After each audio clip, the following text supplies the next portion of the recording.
Let's get real. Most people are too afraid to tell you to your face that they don't like you. Instead, they hide behind fake smiles, hollow compliments, and forced politeness. I've been there too, thinking someone was a friend, only to find out they were secretly hoping for my downfall. It's brutal, but here's the truth. If you don't recognize the signs, you'll end up wasting your time and energy on people who, deep down, can't understand you. So, let's cut through the BS and talk about the signs that someone dislikes you but is hiding it. You might not like what you hear, but it's better to face the truth than live in denial. 1. They're always joking about your flaws. We all know that one person who loves to joke, especially when the joke is on you. They'll pick at your quirks, your mistakes, your little imperfections, and they do it with a smile, saying, "I'm just messing with you." It seems harmless at first, but let's not kid ourselves.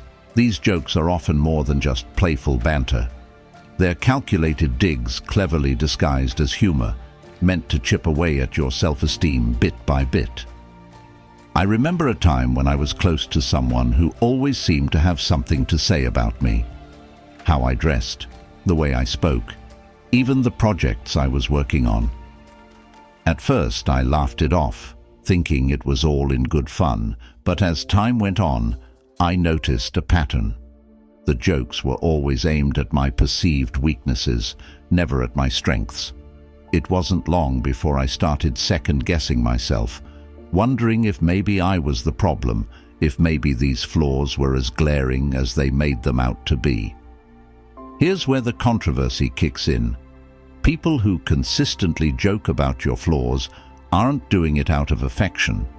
They're testing the waters to see how much disrespect you'll take. It's a subtle form of manipulation, a way for them to assert dominance while keeping you in your place. They're telling you in no uncertain terms that you're beneath them. And the most insidious part, they get away with it because we've been conditioned to believe that if we can't take a joke, we're the ones with the problem. But let's flip that script.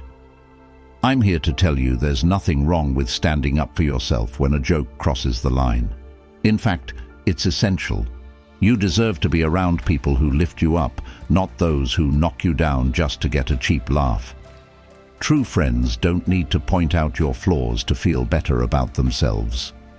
They celebrate your strengths and help you work through your weaknesses without making you the butt of the joke. I've seen it happen time and again. People who let these kinds of jokes slide, thinking it's easier to keep the peace than to make waves. But here's the deep truth. Allowing others to disrespect you, even in jest, is a slippery slope.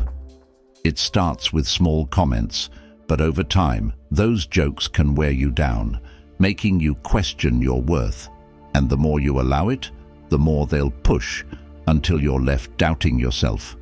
All because you didn't want to seem too sensitive. I had to learn this the hard way. I realized that by laughing along, I was giving them permission to keep going. I was complicit in my own disrespect. It wasn't until I started pushing back, setting boundaries, that I noticed a shift, not just in how they treated me, but in how I saw myself. I stopped letting their words define me and started owning my narrative. So, here's my advice. The next time someone makes a joke at your expense, don't just laugh it off. Ask yourself, is this really funny, or is there something more going on here? And if the answer is the latter, don't be afraid to call them out. It might be uncomfortable. It might even end the friendship. But your self-respect is worth far more than someone's misguided sense of humor. In the end, life's too short to surround yourself with people who can't see your value. If their idea of friendship is constantly pointing out your flaws, then it's time to find new friends. The ones who truly care about you will never need to put you down to feel good about themselves. So stand tall, speak up, and don't let anyone reduce you to a punchline. 2. They give compliments that sting like insults. We've all been there, Someone gives you a compliment, but instead of feeling good, you're left with a bitter aftertaste, like you've just been slapped with a velvet glove. It's the kind of compliment that makes you pause and think, wait, was that a compliment or an insult? And here's the harsh reality. Often it's a bit of both. These backhanded compliments are a subtle, almost sneaky way for people to undermine you while pretending to be kind. I remember a time when I was working on a big project that I was incredibly proud of. After putting in countless hours of hard work, I finally shared it with a group of colleagues. One of them, someone I thought was a supporter, said with a smile, "Wow, this is actually pretty good for someone like you." I stood there stunned. On the surface, it seemed like a compliment, but those last few words, "for someone like you," hit me like a ton of bricks. What did that even mean? Was I not supposed to be capable of doing good work? And that's the controversy here. These so-called compliments are laced with a hidden agenda. They're not meant to uplift you. They're designed to keep you in your place. It's a power play, a way for the person giving the compliment to assert their superiority while making you doubt your own abilities. They're saying, "I see you trying, but you'll never be as good as me." It's toxic, but it's wrapped up in such a pretty package that you almost miss the poison inside. Let's be real. People who give backhanded compliments are often insecure themselves. They see your potential, your strengths, and it scares them. So they use these sly little digs to keep you second-guessing yourself, to make sure you don't rise too high. It's like they're patting you on the back while holding you down with the other hand. And here's where it gets even more controversial. We've all done it at some point. Maybe not intentionally, but we've all let our insecurities slip out in the form of a compliment that's meant to remind someone else of their place. But here's the deep message. You don't have to accept this disguised hostility. You have the power to reject it, to see it for what it really is, a reflection of their own insecurities, not a measure of your worth. When someone says, "You're smarter than you look," or "This is good considering you're new at this," you don't have to swallow it whole. Call it out for what it is, even if it makes things awkward, because if you don't, you're allowing them to dictate how you see yourself, and that's a power you should never hand over to anyone. I've learned to recognize these compliments for what they are, a mirror reflecting someone else's insecurities, and when you see it that way, it loses its sting. Instead of internalizing it, you can almost laugh it off, because at the end of the day, their words say more about them than they ever will about you. So here's what I do now. When I receive a backhanded compliment, I don't let it slide. I'll respond with something like, "Thanks, but what do you mean by that?" It forces them to confront the insult hidden in their words, and more often than not, it puts them on the spot. They're suddenly aware that you're not playing their game, and it's amazing how quickly their tune changes. The takeaway: don't let anyone's veiled negativity define you. Whether it's a well-meaning friend, a jealous colleague, or even a family member, remember this: your worth isn't up for debate. Compliments should lift you up, not tear you down. If someone's words leave you questioning yourself, it's time to question their intentions instead. Life is too short to waste on people who can't genuinely celebrate your successes. Surround yourself with those who see your value and aren't afraid to let you know it, without any strings attached. 3. They subtly exclude you from plans. It's the little things that sting the most, like realizing that your so-called friends accidentally forgot to invite you to that dinner, that party, or that weekend getaway. They'll swear it was an oversight, that it was a last-minute thing. Or worse, they'll assume you were too busy anyway. But let's be real. These aren't accidents. This is social exclusion in its sneakiest form, and it's a clear sign that you're not as valued as you think.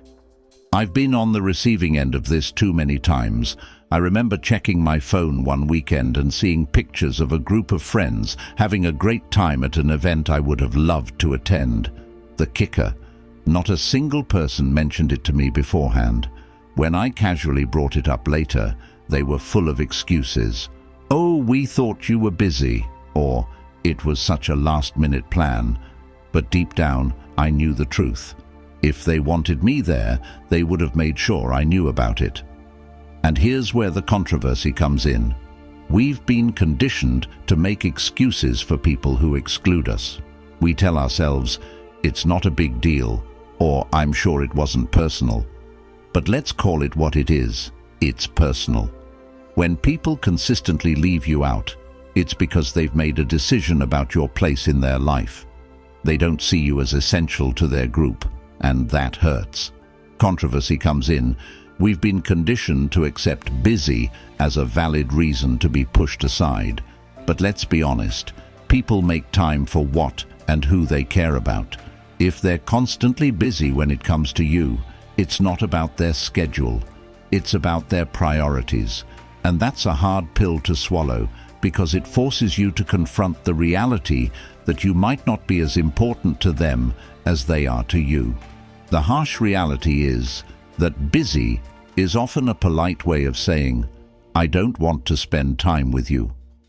It's easier for them to blame it on their schedule than to admit that they're choosing not to include you in their life. It's a passive-aggressive way of keeping you at arm's length without having to deal with the confrontation that would come with telling you the truth. They want to keep you on the hook just in case, without actually investing in the relationship. I've been on both sides of this. There were times when I was the one making excuses because I didn't know how to tell someone that I'd outgrown the friendship. But being on the receiving end taught me a valuable lesson.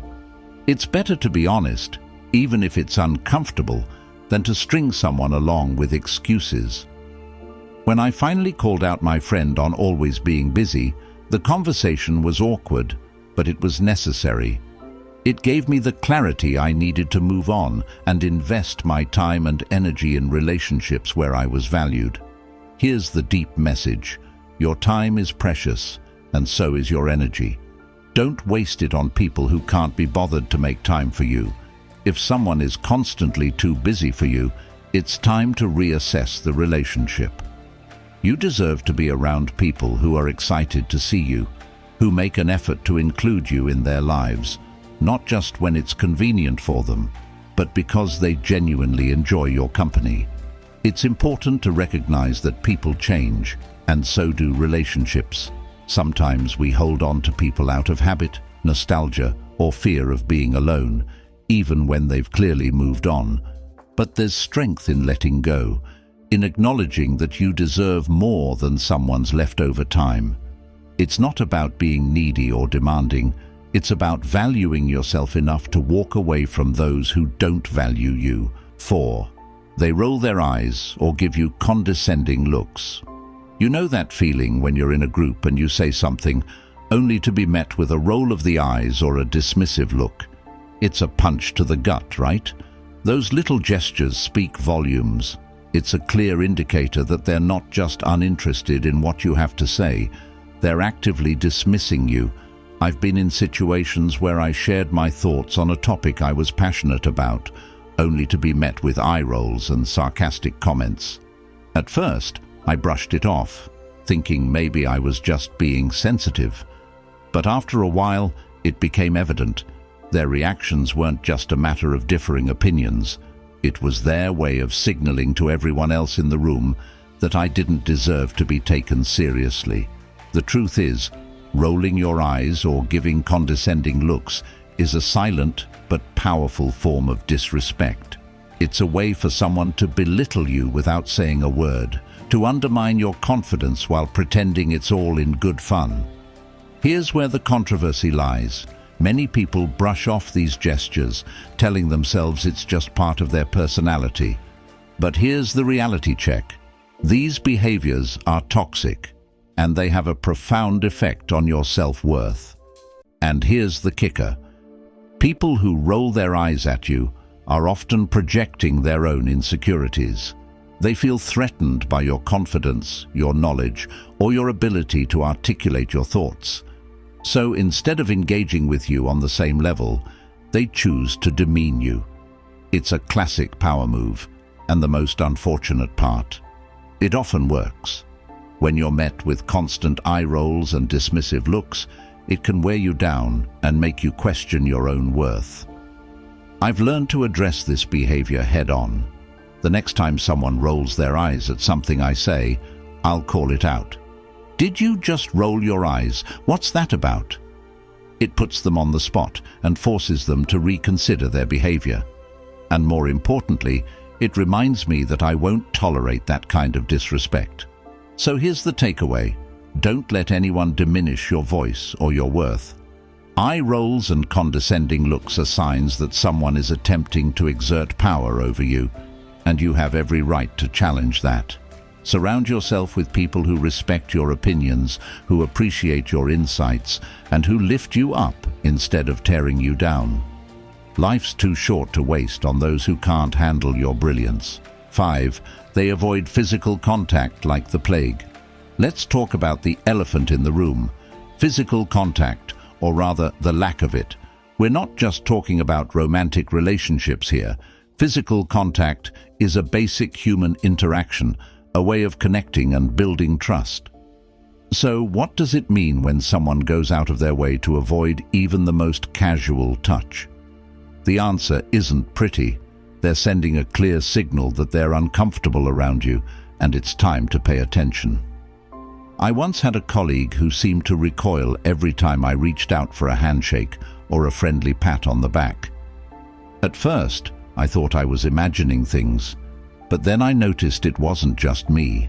They were warm and tactile with everyone else, but when it came to me, it was like I had the plague. It wasn't long before I realized that their avoidance of physical contact was more than just a quirk. It was a deliberate effort to keep me at a distance. Here's the controversial part. Physical contact is a natural part of human interaction, and when someone consistently avoids it, they're communicating a lack of comfort or connection. Sure, some people just aren't touchy-feely, and that's okay. But when it's selective, when they're fine hugging others but stiffen up around you, it's a red flag that something's off. They might not dislike you enough to say it outright, but their body language is doing all the talking. And let's be honest, we've all been there on both sides of the equation. Maybe you've avoided a handshake or leaned back when someone got too close because you just weren't feeling the vibe. Or maybe you've been on the receiving end, wondering why someone always seems to flinch when you're around. It's uncomfortable, it's awkward, and it's often a sign that the relationship isn't as strong as you'd like to think. But here's the deeper truth. Physical contact is a fundamental part of human connection. It's how we show trust, warmth, and empathy. When someone avoids it with you, they're not just avoiding touch, they're avoiding closeness, intimacy, and vulnerability. They're keeping you at arm's length, literally and figuratively, and that's a clear indication that there's an underlying issue in the relationship. I've learned to pay attention to these cues, even when it's hard to admit what they mean. There was a time when I ignored the signs, convincing myself that someone's reluctance to get close was just a personality trait. But the more I reflected on it, the more I realized that it was about me and our relationship. When I finally confronted the situation, it led to some tough conversations and, in some cases, the end of the relationship. But it also freed me from the frustration of wondering why things felt off. So here's the deep message. Don't ignore the signs. When someone avoids physical contact with you, it's more than just a preference. It's a statement about their level of comfort and connection with you. If you notice this pattern, don't be afraid to address it. It might lead to a deeper understanding, or it might reveal that the relationship isn't as solid as you thought. Either way, it's better to confront the truth than to live in denial. And remember, you deserve relationships where physical contact isn't something to be avoided, but something that happens naturally and comfortably. Whether it's a friendly hug, a handshake, or just sitting close without feeling awkward, these small gestures build trust and connection. If someone consistently avoids them, it's a sign that something's not right. Don't be afraid to ask the tough questions, and if necessary, make the tough decisions. Life's too short to be surrounded by people who keep you at a distance, literally and figuratively. 6. They disappear when you need support. Let's get real. Nothing reveals the true nature of a relationship like a crisis. When the going gets tough, you find out who your real friends are. So, what does it say about someone when they vanish the moment you need them the most? It's not just a sign of flakiness. It's a neon warning that they're not as invested in you as you might have thought. And let's face it, when someone pulls a disappearing act during your darkest hours, it's not just hurtful, it's a betrayal. I learned this the hard way during a particularly rough patch in my life. I was dealing with a major personal issue, something that really shook me to my core. Naturally, I turned to the people I considered close friends, expecting some level of support, even if it was just a text or a quick call. But guess what? Crickets. The people I thought would be there for me suddenly had every excuse in the book. I'm so swamped at work. Sorry, I'm just really busy right now. I'll check in with you later. Spoiler alert, they never did. Here's where it gets controversial. People love to talk about how they'll always be there for you, but when push comes to shove, many of them are only around for the good times. They'll party with you, laugh with you, and enjoy the high points of your life. But the minute things get real, they're nowhere to be found. It's easier for them to ghost you than to deal with your pain or discomfort. They don't want to be dragged into your problems because, deep down, they don't care enough to be there when it counts. And let's be brutally honest, true support isn't about convenience. It's about being there when it's hard, when it's uncomfortable, and when it's the last thing you want to do. The people who disappear when you need them most aren't just being inconsiderate. They're showing you exactly where you stand in their life. They're saying, without words, your problems aren't worth my time. I remember feeling absolutely gutted when I realized that the people I'd been there for in the past, during their breakups, their family dramas, their career setbacks, couldn't be bothered to return the favor. It was a wake-up call, and not a pleasant one. But it was also a lesson I needed to learn. Not everyone who smiles in your face is truly in your corner. Here's the deep message. Support is the foundation of any meaningful relationship. It's easy to be around when everything's going well, but the real test of a relationship is how people respond when things fall apart.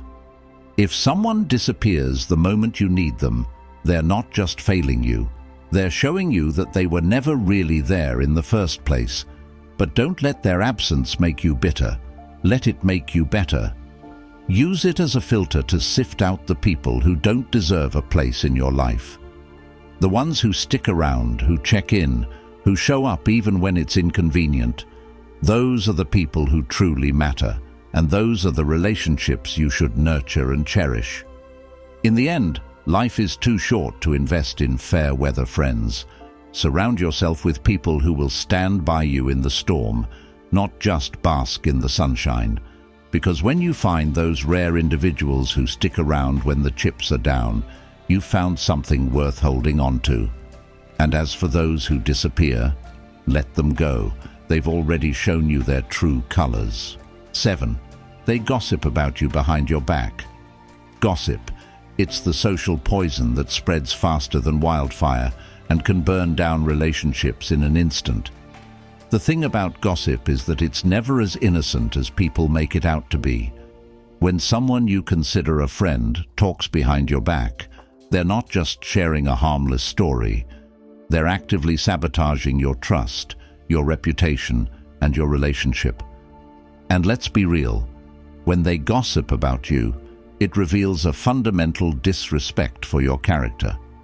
I once had a friend who seemed supportive on the surface, but loved to dish out private information as if it were public property.